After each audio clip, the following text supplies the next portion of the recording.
So hello friends, মই আপোনালোকৰ India's competitive वाला গুৰুজি আজি আপোনালোকৰ বাবে এটা বহুত ভাল খবৰ বহুতে ভাল খবৰ যে আজি কি হল আজি দিনটো আমাৰ বিটিআৰ এলপিইউপি ৰিক্ৰুটমেন্টৰ বাবে এটা বহুত গুৰুত্বপূৰ্ণ দিন আছিল কাৰণ আজি আমাৰ যে ডাইৰেক্টৰ ছাৰৰ অফিসত কি হল এনএছৰ এটো ফাইনাল শুনানিটো হৈ গল তো আমি অলপ জেনুইন সাইডৰ পৰা এটা খবৰ পাইছো যে কি হৈছে আমাৰ ডাইৰেক্টৰ ছাৰে কৈছে যে যি জেনুইন ক্যান্ডিডেট হয় অৰ্থাৎ মানে যি হত্তিকাৰে লৰা চলে 18 মহিয়া যে এনএছৰ কোৰ্সটো মানে ভালকে কৰিছে তাৰ নামটো কি হ'ব আমাৰ বিটিআৰ এলপিইউপি ৰিক্ৰুটমেন্টৰ নামটো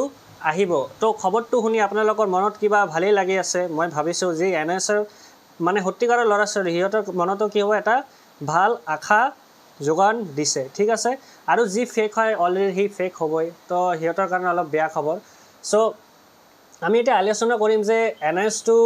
এড হোৱাৰ কাৰণে আমাৰ দুটা সাইড থাকিব এনএছ টো এড হোৱাৰ ফলে আমাৰ এটা পজিটিভ সাইডও থাকিব এটা নেগেটিভ সাইডও থাকিব তো পজিটিভ সাইডটো কি হল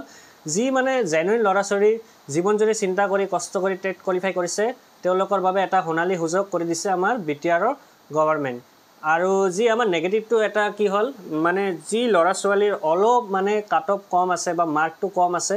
হিয়তৰ কি হ'ব এইটোৰ কাৰণে আপোনালোকৰ অলপ বেয়া হ'ব পাৰে এনএছৰ কাৰণে কিন্তু ইমানো নহয় যে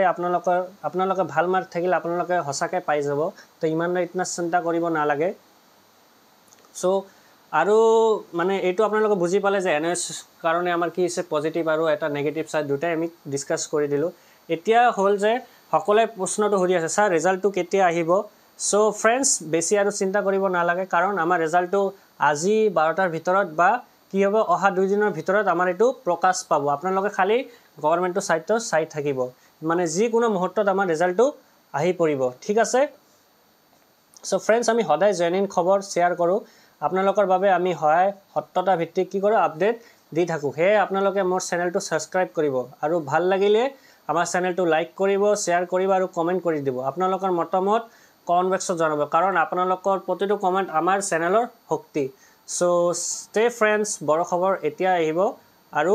এলপিইউপি ৰিক্ৰুটমেন্টৰ যে ড্ৰিম হেতু পূৰ্ণ হ'বলৈ যাই আছে তো থ্যাংক ইউ